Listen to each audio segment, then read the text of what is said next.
I am Hatonn, and I greet you in the love and in the light of the infinite Creator.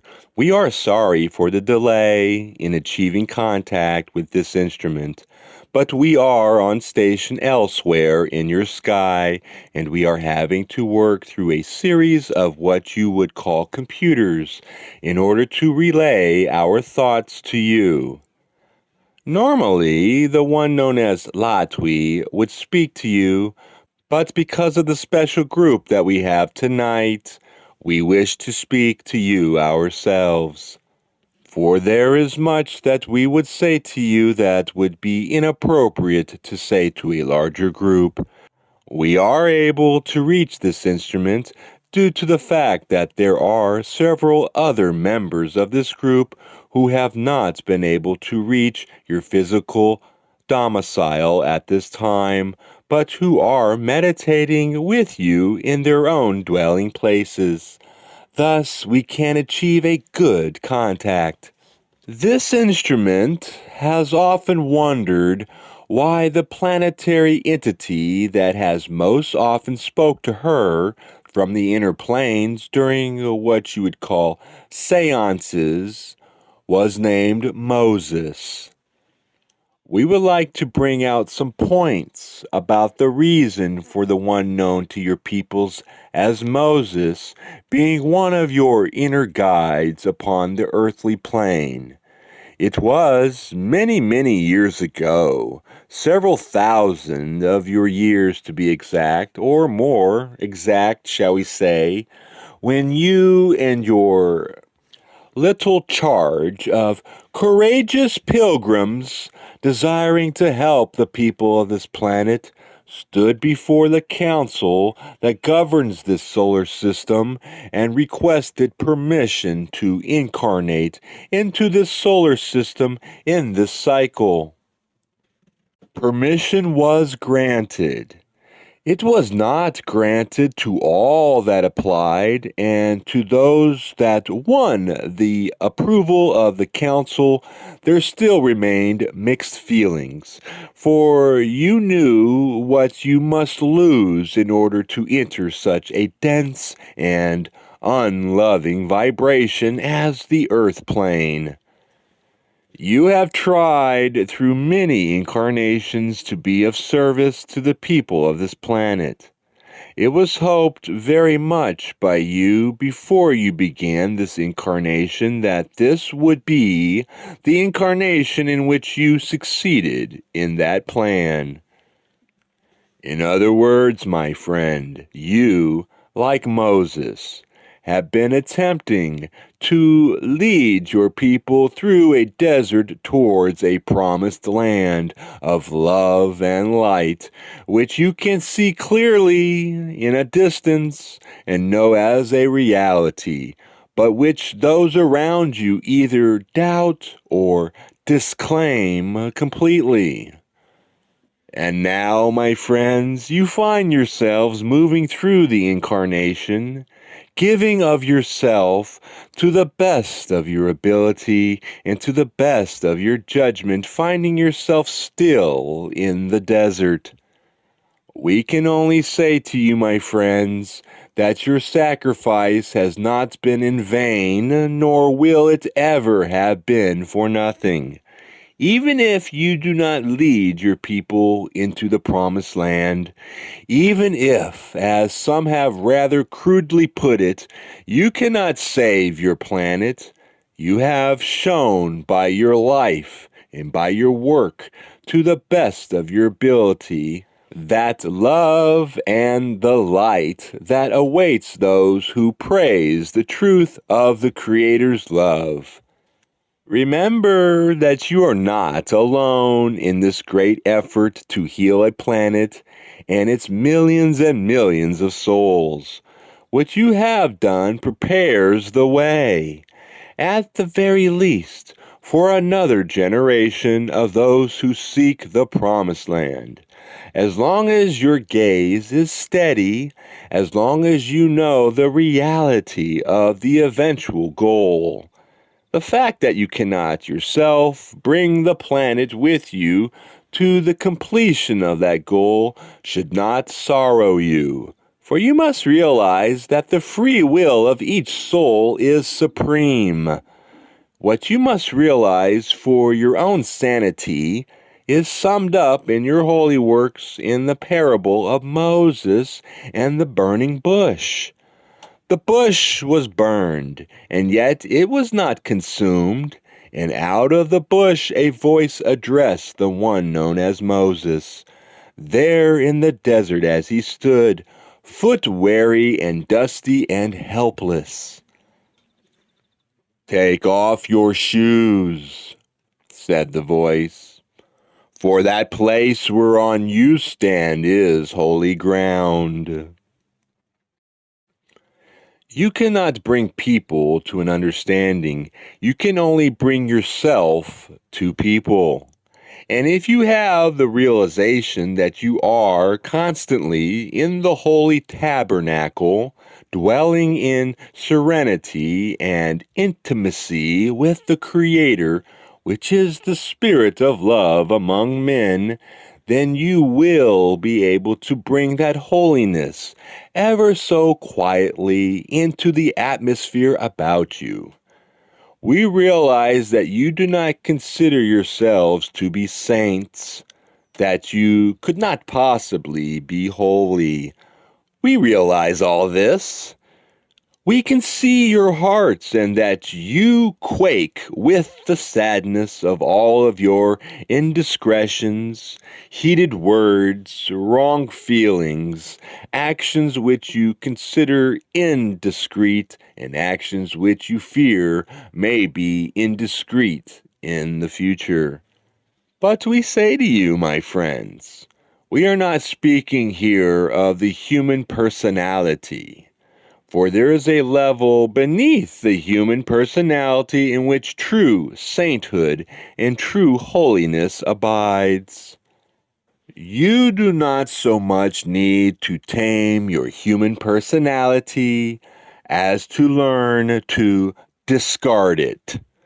To understand the shallowness of its emotions, to understand that as the bedrock of your character lies that with which you came into this solar system, and that which the council of Saturn passed.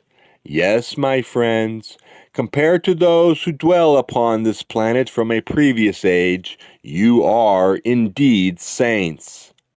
Subconsciously, the longer you spend in meditation, the more you will begin to feel comfortable with the fact, not to be proud, but only to be able to manifest it in your life by feeling the presence and the power of the Creator, who is with you, no matter how the emotions of your daily life may turn about you, no matter how distracted you may become by the petty concerns of petty people.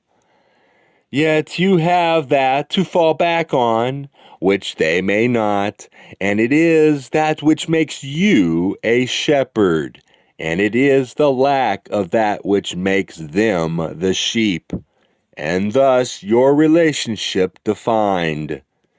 You will recognize other shepherds when you see them, for you will hear in them the world weariness and yet the total sweetness that comes with the subconscious knowledge that this is truly not reality for you, but merely an illusion that you have selected in order to do a job.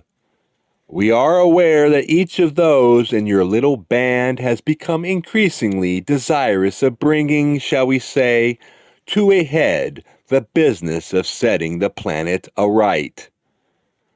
We wish, my friends, that we could give you the personal guarantee of success that you would so like to hear. But you have a planet that's moving rapidly and completely into the new vibration, and its people are not. Its people are becoming more and more polarized, are desiring to stand upon ground which is not holy, are desiring to distract themselves from that which may be of depth and meaning to them, so that they will not have to think of the consequences of being unholy, unkind, ungenerous, and unloving. My friends, you love one another, and you truly try to love those with whom you come in contact. We can only ask that you dig a little deeper into your subconscious, into the knowledge with which you came into this vibration so many long years ago. You have the opportunity to remember the sweetness and the simplicity of constant contact with the oneness of all things. You merely doubt from time to time that these things are so, because you are lost in the wilderness where there are so few shepherds and so many sheep, and the herding of them is almost intolerable.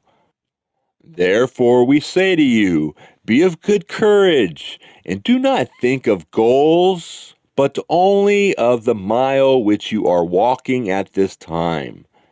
We do not know how long the wilderness lasts in terms of time. If it lasts past your lifetime, then you will have been a shepherd along the way. You will not be in at the finish.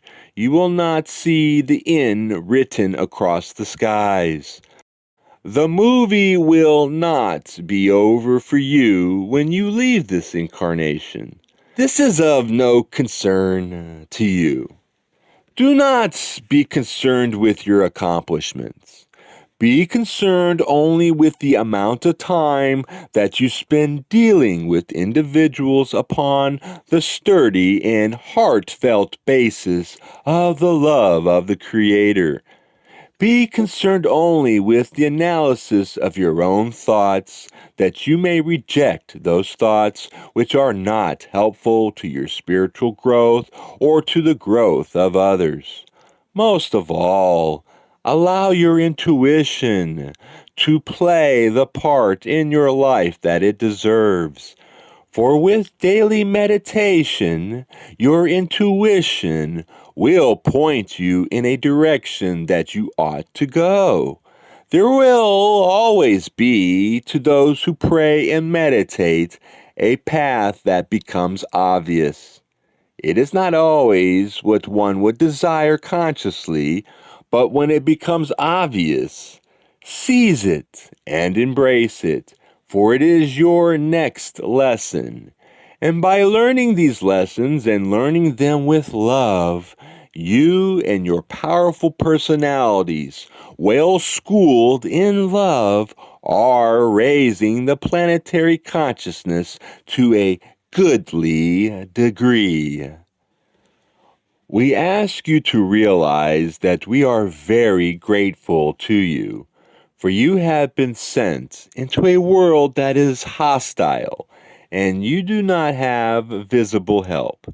You have a great deal of invisible help, but you must always be strengthening your faith in order to be able to lean on this help as you would upon the help of a friend. Not that we or the Creator Himself could ever tell you what to do, but that when you lean upon the spiritual truth of love, love will live your life, and you need only follow the path of love. And do to the best of your ability those good works that have been laid out for you to do.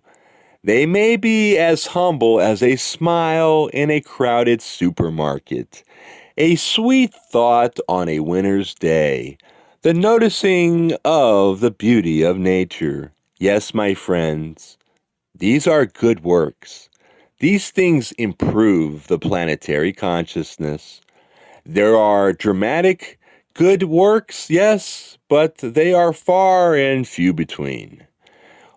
That which love has for you to do will be governed completely by the capacity of the planetary consciousness to absorb the love which you have to give.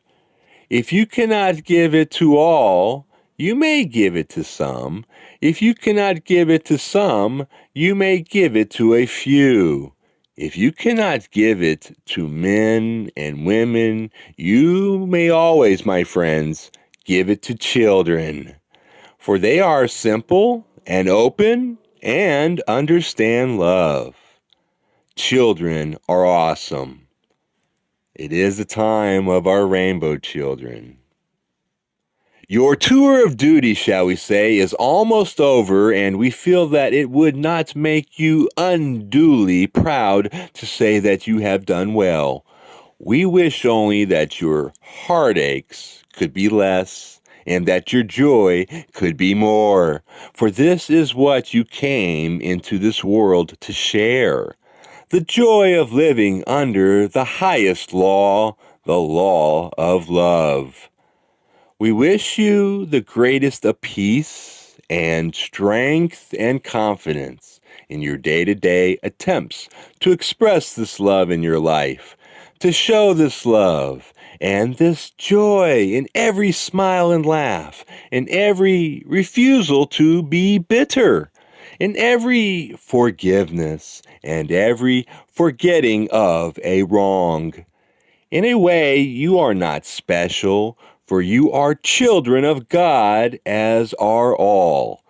It is only that you have more experience, and this gives you responsibility. We hope that this responsibility may weigh lightly upon you, and that you may find grace.